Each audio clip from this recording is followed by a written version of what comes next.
we're going to turn it over to you, and we have to share the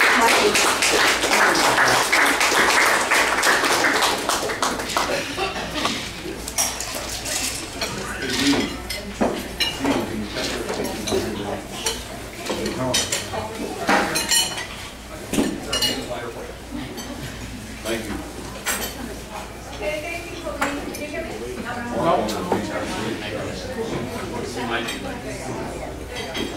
Working? Good evening. It's tax day. I hope everybody remembered to pay their taxes today. Okay, with that note, we'll get started. On behalf of the Forum Committee, I'd like to again welcome our guests and the candidates for the 3rd Congressional District. Eugene Ray from Vacaville. Kim Van hasn't appeared yet. She may be here. She's from Arbuckle. Rick Tubbs from Vacaville also. And Congressman John Jaramendi and candidate Tony Carlos from Yuba City were also invited, but were unable to attend tonight's forum. I'd like to introduce Bob Choser, right here.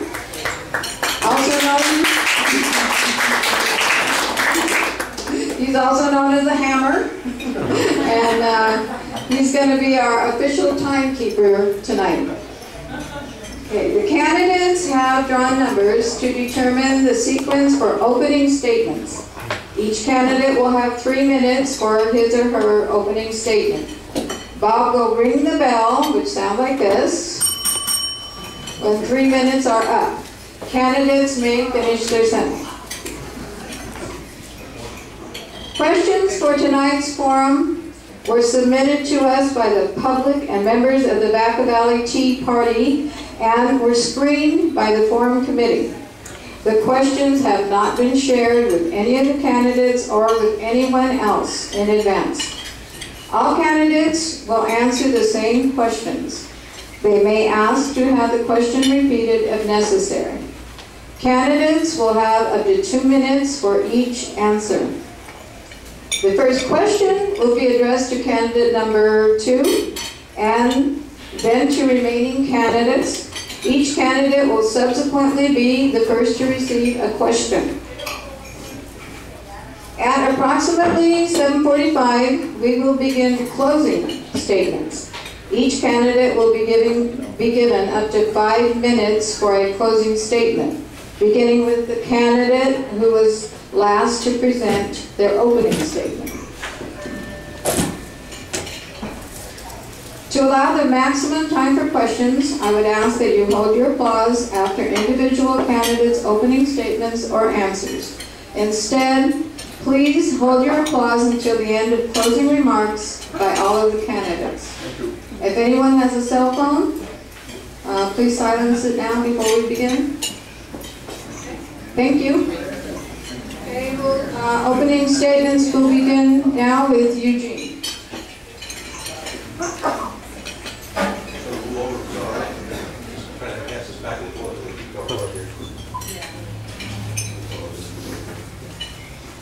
Take off my glasses so I can see. Stuff is gold.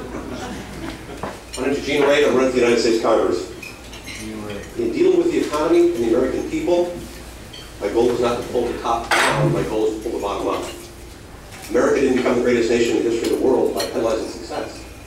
It became the greatest nation by making opportunities available to the middle and lower class to work their way up if they wanted to work. My first order of business would be to get America back to work. There is a way to get over 3 million jobs within less than 24 months without any stimulus money or any government money. To get people off welfare and unemployment checks and back on payroll checks. The 3 areas to target are the American energy industry, the American housing industry, and small business. Each one of those could employ over 1 million people in less than 24 months if we straighten out the legislation on it. As we get more people back to work and off entitlements, we have less government money going out and more tax dollars coming in. Then we go after the deficit. Some of these I'm sure we'll hit tonight, so I'll just go over them lightly. Why would the richest nation in the world borrow 40 cents for every dollar it spends? The interest on our debt alone is over $1 billion a day. Can you imagine what America could do with an extra $1 billion a day to improve this country? Social Security, Medicare, and Medicaid are scheduled to go bankrupt by the year 2021 and 2025. The Republicans have submitted a bill. The Democrats said they don't like it, but they don't have an alternative. I don't know. I haven't read it. I don't know if it's a good choice, but somebody has to do something. What I do know is if you're driving the Titanic and you're driving toward the iceberg and it's going to sink your boat, you need to change direction. You've got to get people to sit down, make some intelligent decisions so that these programs are not only available for the seniors today, but for generations of seniors to come. The military, have to keep the military strong. China and Russia are building up. North Korea and Iran are flexing their muscles. The easiest way to stay out of a fight is to be so tough that nobody wants to fight. Americans don't want to fight, but somebody's going to want to come here. We have to make sure we take care of ourselves. The American farmer, I don't know about you, but I like to eat. We have to protect the American farmer. And Obamacare, I would rescind it. Obama's own people have told him that it will bankrupt the country. That can't be a good thing. But what's the first thing that Congress did when they passed Obamacare? First thing they did was exempt themselves. Such a great thing, why they exempt themselves from it right off the bat. I'm looking forward to getting back there and fighting for the American people. Although I'm not really fighting, I'm not looking to fight. I'm looking to find agreement, get people to come to agreement on decisions, resolve problems, get things done. Not like to posture, not like to yell. People like to go back there and do a job and get something done. That's what we're looking to do. Thank you, and thanks for inviting me.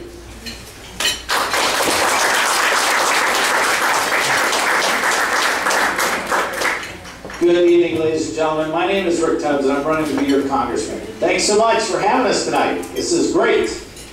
I tell you, it is so busy right now. It's good. But all day I've been looking forward to this tonight. I want to talk about the Tea Party a little bit to start out. The Tea Party. We've been around for, what, since February of 2009?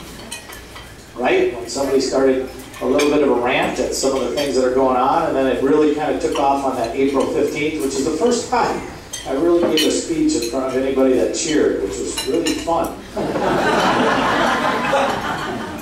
So anyways, the Tea Party started. I mean, it's easy, right? Fiscal responsibility, free markets, and constitutional government. What is so hard about that? Why is that even controversial? Why does anybody even think that that isn't the way everybody should be?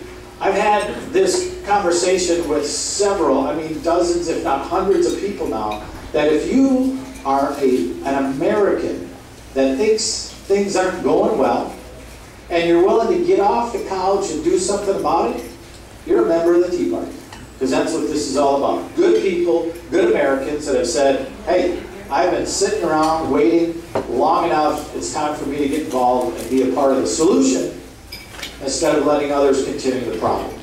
So I think I was Tea Party before the Tea Party ever started, and so when it did come along, I was like, yes, there are some folks that are doing some good work that I want to go be a part of. So I got started with the Solano Tea Party way back when, and then I became a candidate, so I really have gone off and trying to win votes in every sector. Because I'm a guy who will go to Tea Parties, I'll go to Republican Women's Federated meetings, I'll go to federal worker or federal union worker meetings, I'll go to the SEIU, I'll go to the Teachers Board, I'll go to the Girl Scouts. If there's votes, if there's people that care, I go everywhere.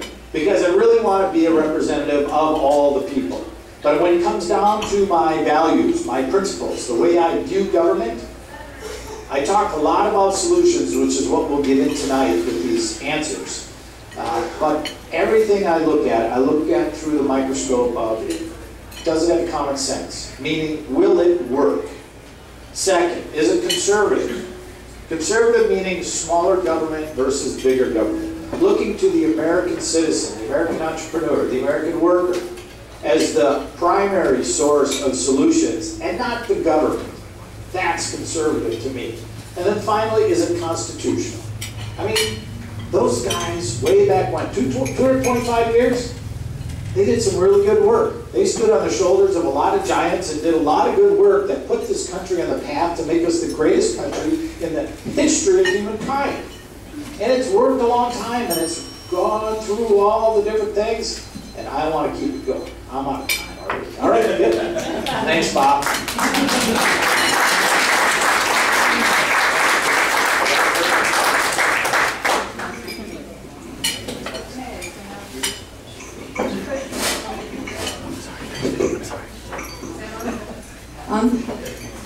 Okay, first question is for Rick. And it says, in your opinion, what is the most pressing issue facing the new District 3, and how would you seek to solve it? The most pressing issue is the deficit. Now, some would say jobs. I say that's part of it. Some would say spending. That's part of it. But the deficit represents so much that is wrong with the government. It is the metric or the measurement that shows the failure of those out in Washington not doing their job. The way we balance that budget and bring the deficit to zero is by growing jobs to grow revenue, not growing taxes. Right. Okay, and cutting spending. And the way we grow jobs is some more things that are wrong with the government. We got to cut those regulations that are killing jobs. We got to reform them in a way. And I'm going to give you a great example. And I've got many, but I'm going to give you a great example when I talk about cutting regulations. The American Disabilities Act, I think, is a wonderful regulation helping disabled Americans have more access to normal life. The problem is the regulation allows people to do a personal injury lawsuit against a business that's not in compliance, and that's killing jobs. We can have a regulation with a rational way of instituting it so that somebody's not trying to win the lottery every time your mirror's not at the right level or you got a half an inch too narrow of a hallway. So those are some ways we can bring jobs to District 3 by focusing on balancing the budget and getting the economy rolling again.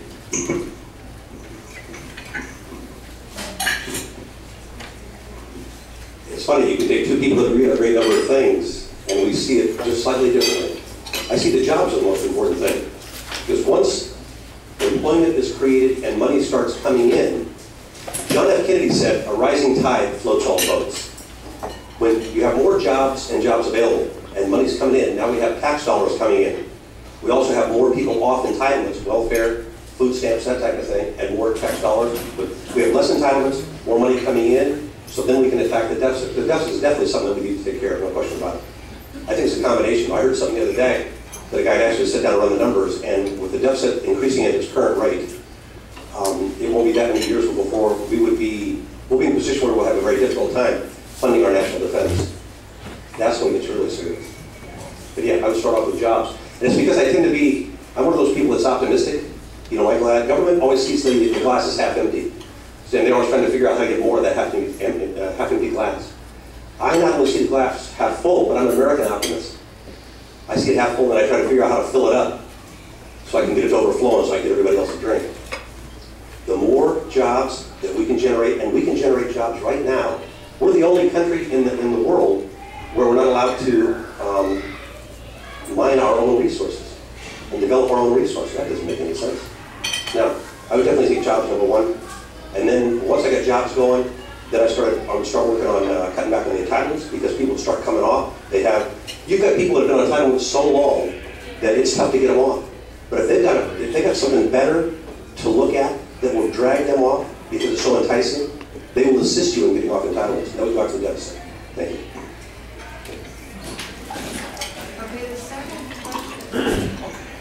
The second question will be for Eugene first. Regarding property rights, do you see any conflict between the due process of law section of the Fifth Amendment to the U.S. Constitution and the stated goals of UN Agenda 21? Gosh, that's a tough one. I'm an authority on UN Agenda 21. I've been in real estate for 35 years, so I'm a big believer in personal property rights, as well as I know the difference in a country when you have owners versus renters. In countries where nobody's allowed to own real estate or allowed to own property, they're just not really part of that nation. Once you own something, you own your house, you own your property, you're part of that nation. As far as Agenda 21, just a little bit that I've heard about some of the things that they want to do, let me make this very clear. The UN, in no uncertain terms, has absolutely no yes and no say. They have no final word. There is absolutely no way the United Nations has the last word on anything that happens in the United States. Nobody in the United Nations knows how to run the United States. If it wasn't for the United States, if you stop and think about it, all the things that we've invented, created, and developed for the last 300 years, if it wasn't for the United States, the rest of the world would be living in the dark ages. We either invented it, created, developed it, or people that came here to get an education did the same thing, or people in other countries developed off what we developed and created. So there's no question that the UN does not know. If you look at their countries, would you like to live in one of them? No. I have people here that complain about America, different things, it's racist, it's this, it's that, and they're good friends of mine. I said, great, where else do you want to go? They don't want to go anyplace else. That's because this is the least racist country in the world. This is the least homophobic country in the world. This is the least xenophobic. If I have the correct term, I apologize if I don't. Hey, John, good seeing you. I like John, as a matter of fact. We don't agree, but I like him. Agenda 21, it's just that simple. The United Nations does not have the ability ever to control any decision with regard to the United States. Nobody does except us. All right. Yeah, go ahead, Husband. Yeah, Agenda 21, it gets back to the Constitution again. And this is where you go to that common sense conservative Constitution. It gets back to the Constitution. Life, liberty, the pursuit of happiness. Pursuit of happiness, the Founding Fathers kind of discussed back and forth on how should we say this, but property rights was a main factor in developing that pursuit of happiness. Because when you have property rights, when you own your land and you're in charge of it, now you have the power, right? It's up to the individual. The rights give you the power over your life, over what you own. So you're allowed to pursue that happiness and enjoy the rewards of your work. Agenda 21 comes in and tries to use some grand design that could care less about your property rights. It's more about what's best for the world than what's best for you. Well, here in America, we believe that if we defend our rights and we have a good government that protects those rights, that we tend to get along and things get better and we move forward. And for somebody to come in and take away your rights to say, we can do it better, we're smarter, we don't want to worry about this Constitution, that is just not the American way. And this is why elections matter at every level. You have to look at your candidates from school board to supervisor to state to federal to president and say who respects the Constitution and the benefits thereof. Who would look at something like an Agenda 21 and have that red flag go up and say, hey, wait a minute, that doesn't work here in America, and things are going pretty good here, so we don't want to screw that up. So Agenda 21, property rights definitely in conflict. We've had city planning since, way back when.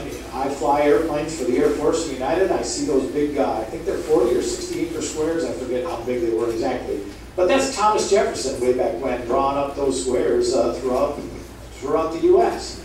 But that city planning, the way to make things happen is always with the idea of property rights and our Constitution in mind.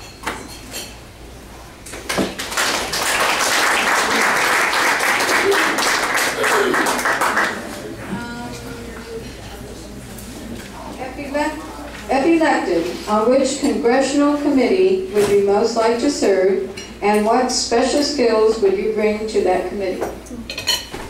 Yeah, thank you. First is a Congressional Budget Committee. If you're going to vote for me, when you go in and you mark Rick Tubbs, the reason I want to be your congressman is so I can go in and balance this budget and do all the things like grow jobs and cut spending that it gets us to a balanced budget. That's the first priority I have. That's what I'm going there to do. So I want to be on with Paul Ryan, the Budget Committee, to work there. Second, obvious choice is the Armed Services Committee. I mean, my background of 23 years next month in the Air Force, I'm a squadron commander. I've done a lot of that schooling they make you do. So I've got a lot of experience in the military.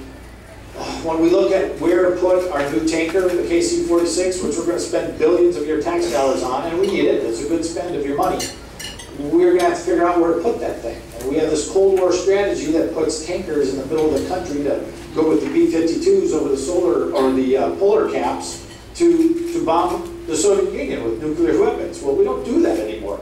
So we need to put those tankers more on the west and east coasts, which just happens to benefit us in our district, in Beale or at Travis. But those are the kind of things I know about as we're going to the military, a whole lot more. So Armed Services Committee.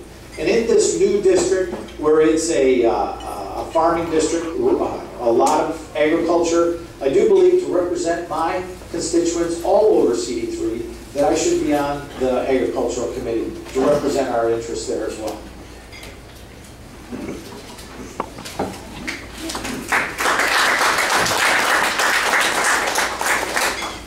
I think my first choice would be housing. After 35 years in real estate, I understand the housing industry, as I believe it's one of the three major areas to create jobs, to get the economy going, as well as I believe the importance of home ownership as far as quality of neighborhoods and your feeling of belonging to America. I don't think you can get around that. Secondly, I'm an 8th degree black belt. I was a world karate champion, although you can't tell by the way I walk now.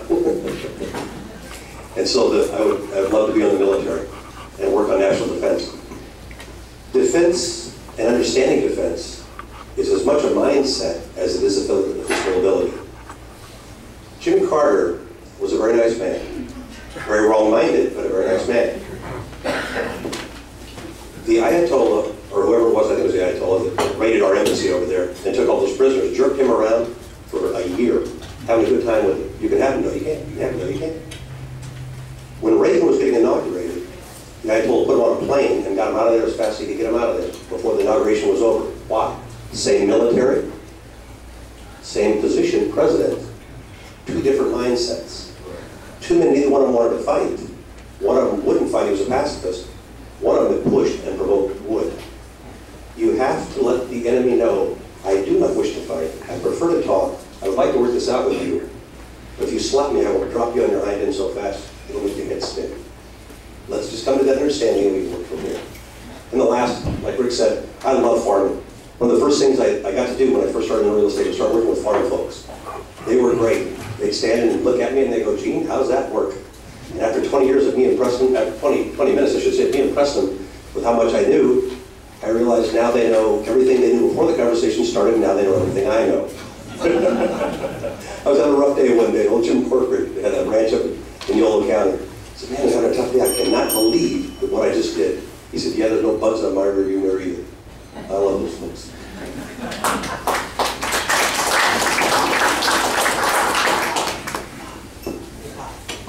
I would ask again that we please hold your applause until closing statements, even though the candidates are making some good points. Okay, this question will start with Eugene. If the Patient Protection and Affordable Health Care Act of 2009 is declared unconstitutional by the Supreme Court, what health care reforms would you propose in its place? Two major things I think right off the bat. One would be to allow healthcare companies to cross state lines, to go national. I don't think there's any question that'll open up. The more competition, the more drive the price down. That's just an easy one. Gosh, I lost it. What's that guy from Texas? I had one of those moments. I can't really go to Texas. Rick Perry. Rick Perry had a Perry moment. He's a good guy though, like him, very smart. Gosh, I apologize, I don't remember. Read the question again, one more time, just real quick.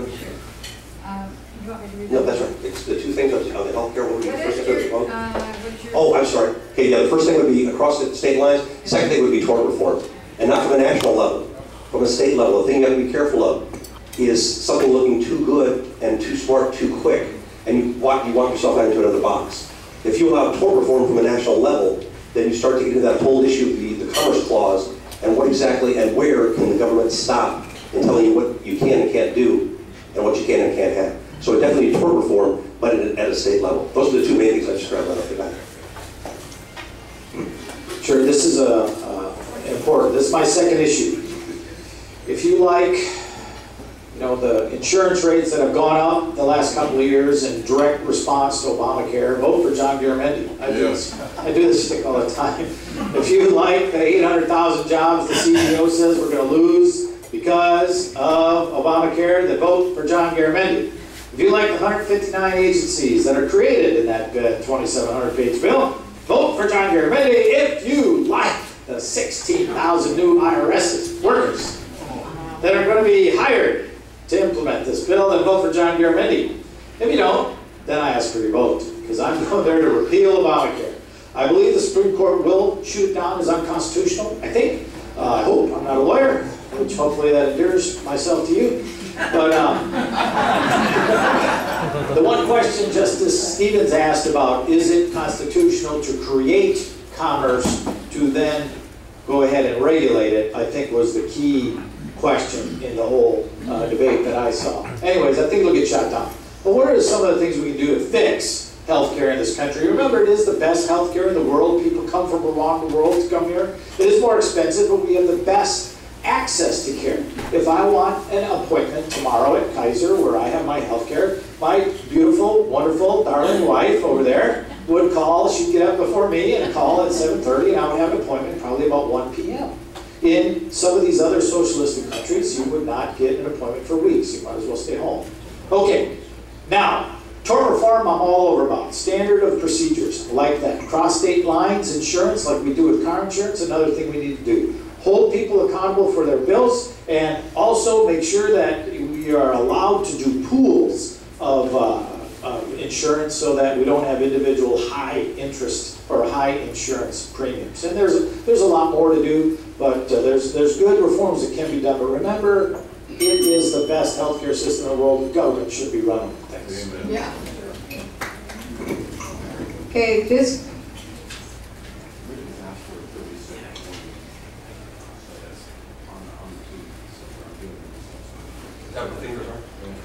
Yeah, I asked Bob to give us a 30-second warning because 3 minutes keeps it private. Okay, this question, we'll start with you, Rick.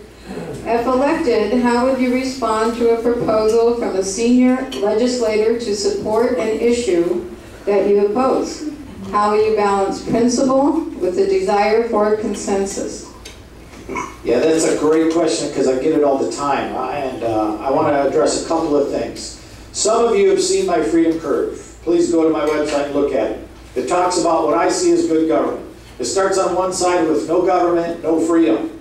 But you need to grow some government to protect your rights, order society, and have freedom. So it starts coming up. At a certain point, you have the minimum amount of government for the most amount of freedom. That's America. That's what the Constitution did for us. That's what made this country great.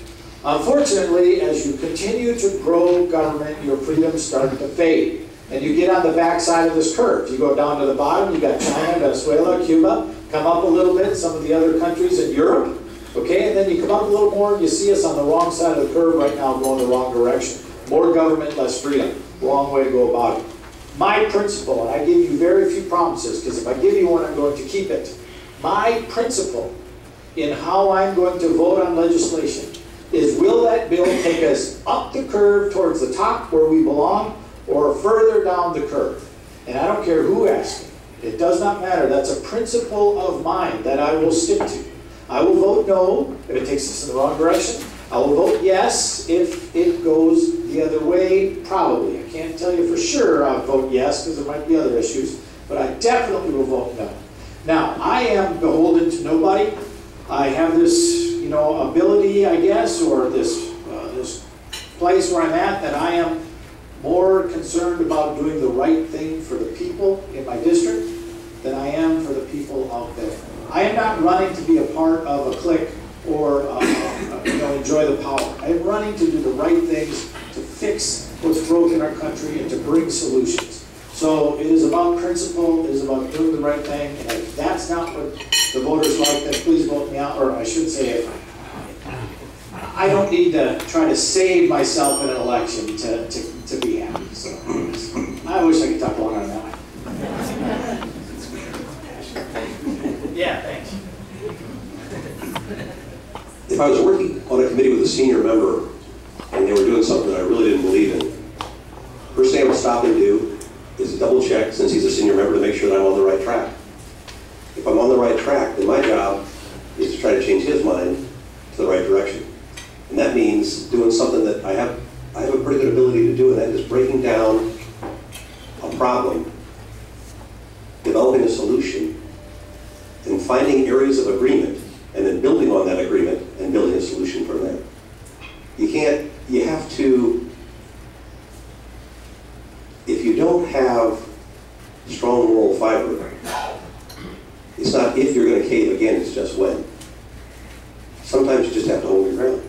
the right thing, you got to do it. And you've got to come back to your district, and they have enough time off. Come back to your district and talk to the people, and let them know why you did what you did, so they understand it. Because if they aren't happy with it, okay, maybe we need to take another look at it. You want to do what they want you to do, but it's got to be what makes sense. It's got to be what's going to solve the problem. And a lot of times, if you can break something down so that it's simple enough, so that even people that haven't had a chance to study it can follow it, not only do you have a chance to get that senior legislator to follow with you, but you have a chance to, by going through the newspapers and the media, to get his electorate to start on board with you. If you can get his electorate on board with you, then they might be able to convince him to go back to the direction. So it's a process. Like any competition, he becomes an opponent, and now it's a matter of how do I work him into the position that I need him to be. But in this case, it's how I work him into the position I need him to be so that we can both win, meaning that the American people win, because that's what you're there for, solve problems.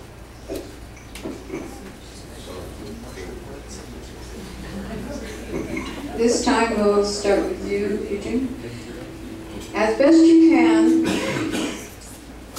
can in this limited time, give us your position on government subsidies, specifically energy and agriculture, as they apply to the 3rd Congressional District.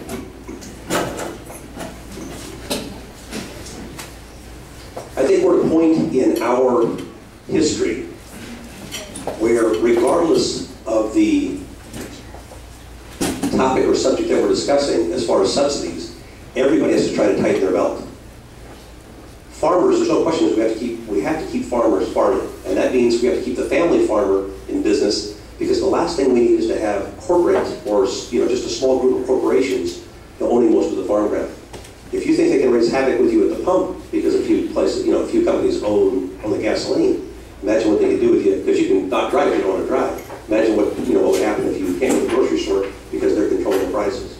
So we have to keep the farmers going, but at the same time, I know there are sometimes the farmers need subsidies to help to carry them through, but there are also times, because I know it doesn't matter what their name is, but there are families sometimes that I've seen that have gotten a tremendous amount of money for not farming. And that's something we've got to take a real serious look at. Energy is the same way. Energy, if the oil companies, for example, if the subsidy that we're giving them is helping them to do more research and more drilling, more development, and that benefits us because of production, and production helps us keep the price down, then I see that as an investment.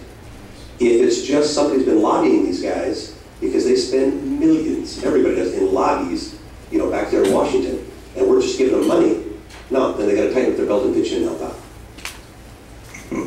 Okay, I'm going to go back to the other question a little bit, and then I'll do the subsidy one because I wanted to hit that one some more. As a squadron commander in the United States Air Force Reserve, which is what I get to do, I'm like the bottom rung of upper management. So I go in and I lose a lot of battles because I'm the lowest ranking. However, I'm at the table and I get to say something. I get to have influence. And I learn how to make victories, small victories, and then build on them and move forward. And I really am trying to change the entire Air Force Reserve from my little squadron at Travis Air Force Base. And we're making headway. So, to your earlier question, I will do something similar as a freshman congressman, knowing that I will lose some of these battles with the senior folks there. But as I get the small victories and build on them, we'll get things going the direction that we want, or at least I want. And if I know that I tell you my principles and I tell you my solutions and I go and fight for them, then I don't have to worry about being reelected, because you'll keep reelecting me. That's what I wanted to say last time. Anyways, farm subsidies, very important to our district. However, they need to be means tested. When you have the Rockefellers, the Ted Turners, and the Scottie Pippins of the world receiving the most amount of farm subsidies for individuals, when you have John Hancock and Caterpillar bringing in your tax dollars, think about a farm subsidy or any subsidy. It's your money. Somebody's reaching into your pocket and pulling out money for what they're doing. That's a subsidy from the government. Do those multi-billion-dollar international corporations need your middle-class dollars? No. Do those high rollers need them? No. And we better invest our money smartly. There was plenty of reasons not to invest in Cylindra before they ever gave them a dollar. Right. Okay?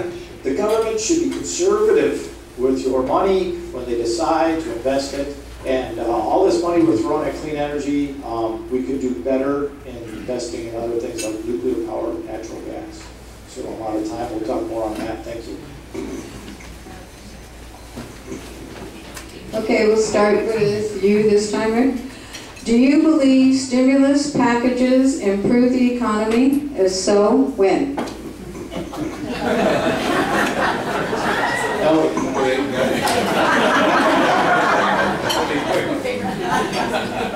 Okay, so much wrong with the stimulus package of $1 trillion. So many buy-offs, so many favors with your tax dollars. Again, I wrote a check this morning for my taxes. I had to give them money out of my bank account, right? That's my money. It's your money. They need to spend it wisely. And the way they took our money and just passed it around on some of the most ridiculous things was just unconscionable. A failure of your government, and they touted it as the best thing since sliced bread. It's necessary to make sure the economy doesn't fail. Well, economies go up and down, they go up and down, and if you keep borrowing against the future to try to help with the trough, which it didn't anyways, but if you're trying to raise up that trough, what you're doing is you're taking away from the crest later. It's the wrong way to do it. It's the wrong way to do it. And, I'll throw in, I went to John Garamendi's town hall a few months back in Fairfield, and the first thing he says as he's coming out here to campaign is, we need to support President Obama's $500 billion job stimulus plan. He didn't use those words, but that's what it is. And that's the next thing, because $1 trillion wasn't enough. Borrowing $1 trillion wasn't enough, and it didn't work well enough, so we need to borrow some more and do it again. Okay? Stimulus. No, not at all. Either stimulus, I don't even want to go there. We got to have a balanced budget. We got to spend within our means. In a time of war, national emergency, we can borrow some money, but stimulus money to try to correct things that just have a natural curve, no, I'm not for them. Thank you. I had a conversation a while back with a friend of mine, very strong liberal, nice guy, very strong liberal. He said, and I could see we weren't making any headway on the stimulus. So I said, okay, let's do this. Let's take a look at the stimulus and let's go with your program for a second. Let's suppose that it did save 2 million jobs, although they can't prove it, and it may not have, but let's just say for the sake of argument, it saved 2 million jobs. And let's say that it only cost $800 billion. Well, we found out now it costs a lot more, but let's just say for the sake of argument, it just cost $800 billion. How much is that a job? He looked at me, nobody ever asked me that before. I said, it's $400,000 a job. I said, do you think they spent your money well? Now we've found an area of agreement. Now we're starting to talk. Stimulus, the government doesn't have any money, the government doesn't make any money. The only money the government has is the money it takes from taxpayers in the form of taxes. They don't, right now as I explained, you could, in 3 sectors of our economy, have over 3 million people working in less than 24 months and have this economy just screaming and just really doing well. But the government doesn't really excite. They don't like that because they don't control that. They don't want to get out of the way and let the American people do it. They want to put the money where they want it. Why? Because if they take the taxpayers' money, they don't want you to keep your own money and invest your own money and just stay out of your way and make sure that you do a good job. Play fair. They want to take your money so they can turn around and give it to somebody else because they use it to buy votes. They use it to buy influence. Does that make sense? And the stimulus they were going to do it with earmarks. How many earmarks do they have in that stimulus bill? Over 5,000. Earmarks are just favors and rewards for your political friends and contributors. So I think that pretty much explained that one easy enough. Okay, this one we'll start with you. What is your position on the Bracero program? Do you think the Bracero program could or should have a place in any future immigration reform? I have one theory, and that is to change the Bracero program to only qualify for people of Polish descent. I told this to a friend of mine that was Polish. I said, I'm going to change it to where only people of Polish descent can qualify for the Bracero program. He said, Gene, in Slovakia, that's 3 people. I said, well, then it's a fairly easy program to monitor, to keep track of. No. Immigration. They pat down all women and little kids at the airport in the name of Homeland Security. And yet we have several hundred miles on our southern border that are wide open for a terrorist, drug dealer, or criminal to go back and forth at will. sense? No, it doesn't. America is a nation of immigrants. We've always welcomed people from other cultures and other countries. But at the same time, we're a nation of laws. The first thing that we need to do is get control of the border, because the American people have been lied to twice. They're buying it for a third time. Fool me once, shame on you. Fool me twice, shame on me. So the first thing you do is get control of the border so the American people realize that this problem is about to be solved. Then we streamline the citizenship program to get the good families in to make them part of the American family. Then yes, we set up a guest worker program so that we can get additional workers when and if we need them. And once you get all that in place, like when I was speaking to the northern rural Hispanic up there, 200 or 300 people with Hispanic descent, nice folks. And I told them, once we get this in place, the American people are the kindest, most generous people in the world. They've done more good for more people than anybody in the history of the planet. When everything starts to settle down, you watch and see how quickly everything just relaxes and settles back. And I've worked with people coming out of the, that came from Mexico in the at-risk areas. And they want the border control too. One of the reasons they left is they didn't like all the drugs and the crime and the gangs and all that stuff. They don't want them here either. So everybody, once we get this in place, it'll settle down, you'll be surprised. Yeah, this is a great question, and it's a lot more detailed than what I'll give you. And as you have questions come up in your mind as I go through my answer here, go ahead and ask me later. But I think I have a win-win solution for immigration that nobody's talking about. You have some folks that are saying, let them all in, amnesty, give them votes, give them rights, give them everything. Then you have other people saying, march them over the border at the end of a bayonet, enforce the rules that we have now. Yeah, that's great, except it's not working. None of this is working. We've got plus or minus 12 million illegal immigrants in this country. We've got states trying to control their borders and the U.S. government taking them to court to get them to stop. Oh, but then the federal government's not doing their job. And then you have cities, sanctuary cities, thumbing their nose at the law. It's just broken. It needs to be fixed. Now, I've talked to many farmers, service agencies. Oh, how about doctors and hospitals and things on the higher end too, engineers. There is room in this country for what I call guest workers or braceros, right?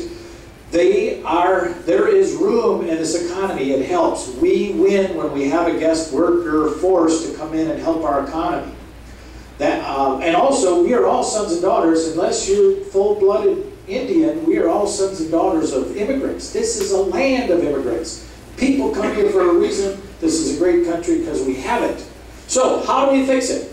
We put in place a guest worker program where you're allowed to come into America, get a biometric ID tag that cannot be forged,